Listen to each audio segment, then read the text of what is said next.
Саламатсыздарбы? Кылмыш кырсык окуяларын чагылдырган телегүзөт көрсөтүүсү назарыңыздарда. 2020-жылдын 4-ноябрь күнү белгисиз жаран баңгизатын мыйзамсыз сатуу менен алектенип жүргөндүгү тууралуу ыкчам маалымат Жалал Абад шаардык ички иштер башкармалыгына түшүп, кылмыш китебине катталган жана бул боюнча иликтөө иштери башталган.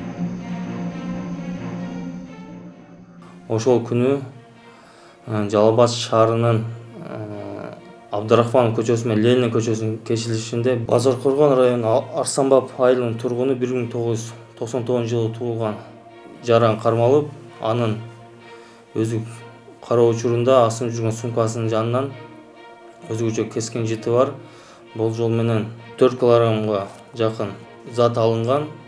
Экспертизанын негизинде 3 килограмм 860 грамм наркотикалык зат, гашиш заты алынып, тергөө кызматынан тарабынан өткүзүп берилген. Ошол себептен азыр сизге кесилсиз жагдайда тинтүү жүргүзөт. Бул токтомдун көрсөтмөсү сизге. Жаныңызда мыйзамсыз сактап жүргөн заттар барбы? Өзүңүздө өзүңүз менен тапшырасызбы же тинтүү жүргүзүп алабызбы? Бул тасма баңгизатын мыйзамсыз жүгүртүп жаткан жаранды кармоо учурунда тартылып алынган. Мында милиция кызматкерлери шектүү жаранды кармап, ага тинтүү жүргүзүшөт. Жыйынтыгында кара күрөң түстөгү кескин жыттуу затты алышкан.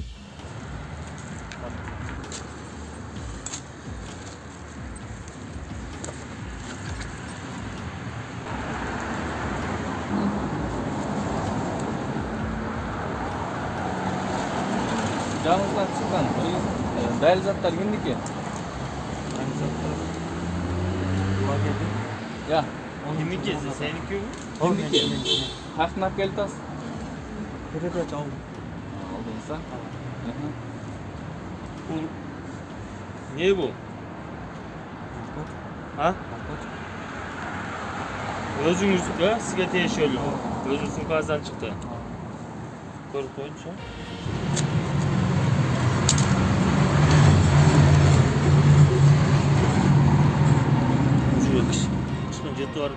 Милициядан жаш бала мынчалык чоң көлөмдөгү баңгизатын кандай жол менен алып жүргөндүгүн сураганыбызда алар мындай дешти. Баары бирдей? Гашиш алып жүргөн максаты бул ошол 10 мекемеге ыргытуу максатында, өткүзүү максатында, ошо через забор ыргытуу максатында айткан өзүнүн көрсөтмөсүндө. Азыркы учурда тергөө амалдары жүрүп жатат. Ал эми кылмышка шектүү берилген суроолорго жооп берген жок. Болгону жасаган кылмышы үчүн гана өкүнөрүн билдирди. Ne menен кармалдыңыз? Наркотик менен. Ал ушу кылган ишиңизге өкүнөсүзбү? Ооба, өкүнөм. Жаштайынан темир тор артында калган тагдырлар кимди гана өкүндүрбөйт. Балким бул жигитти мажбурлаган тараптар да болуусу ыктымал деген ойлор ар бир эле көрүп турган адамда болсо керек. Бул кылмышка тиешеси бар деген тараптар дагы иликтенип жатат.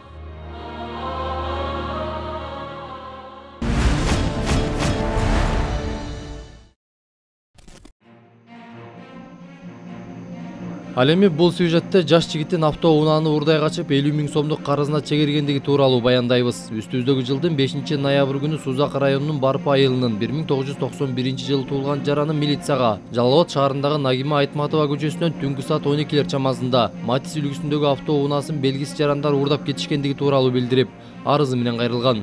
Бул боюнча дароо иликтөө иштери башталган. Шаардык ички иштер бөлүмүнүн кызматкерлери тарабынан ыкчам иштер жүргүзүп, ошо изин суутпастан 2020-жылдын 8-ноябрь күнү Жалал Абад шаарынын тургуну 2000-жылы туулган автоунааны айдап жүргөн жеринен кармалган. Автоунаанын азыркы учурда такталып жатат. Анын айтуусу боюнча Сузак районунун жаранына 50 000 сом акчага сатып берген. Азыркы учурда адамдар баардыгы келип сурак берип жатат, тергөө амалдары жүрүп жатат. Ал эми кылмышка шектүү делген жаран карыз болуп калып, башка айла жогунан ушул жолго баргандыгын билдирди. Жашыңыз канча? 20. Каяктын тургунусуз? Барпы. Сузак районуна караштуу Барпы айыл. Кандай себеп менен мuyакка чыккандыңыз? Машина алып. Себеп эмне болду ошо машинаны ташыш? Üstlükleri bu kaldı. Бул жаш жигит да соттон баш коргоо чарасы 2 айга камакка алынып, убактылуу кармоочу жайда олтурат. Эми соту болгондо канча жылдык эркинен ажырайт, азырынча айтыш кыйын.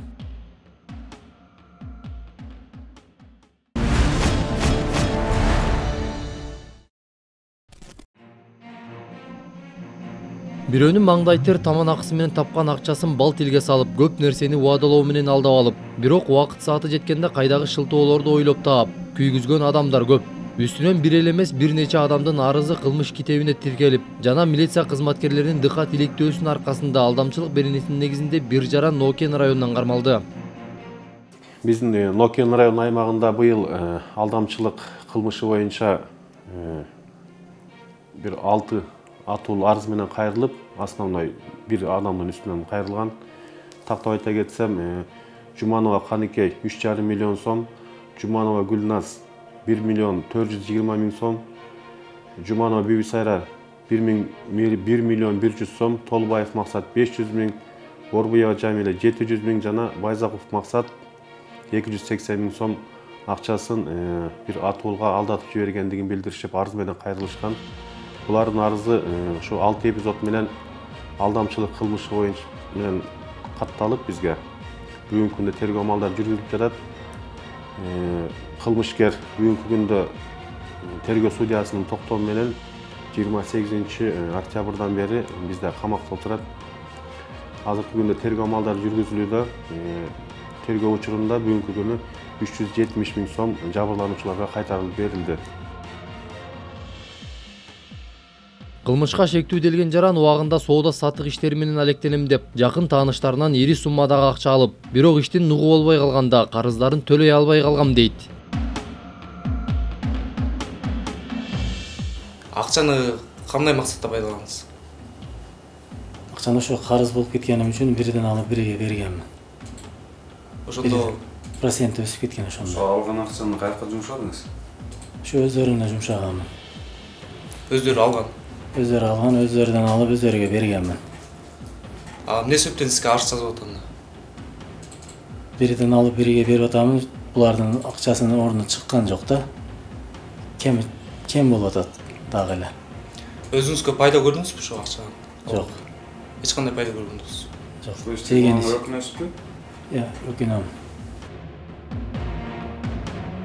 Азыркы тапта тергөө амалдары жүрүп, жалпысынан 370 миң сом жабырлануучуларга кайтарылып берилди.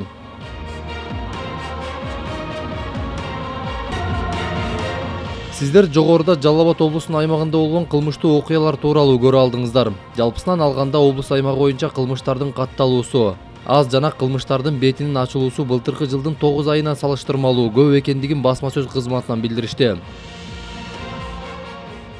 Жалал Абад областык иштер органдарынын өздүк курамы кылмыштуулуктун алдын алууда, катталган кылмыштардын бетин ачууда жана ошондой эле коомдук коопсуздук камсыздоодо Кыргыз Республикасынын өкмөтүнүн Ички иштер министрлиги тарабынан берилген буйрмаларды аткарууда так жана өз убагында тапшырмаларды аткарып келишти. Белгилеп кетүүчү жагдай былтыркы жылдын 9 айына салыштырмалуу 100 кылмышка аз катталды. Тактап айтканда, быйылкы жылдында 8 миңден ашуун кылмыш катталган болсо, былтыркы жылы 8100дөн ашуун кылмыштар электрондук бирдиктүү кылмыштардын эсебине катталган.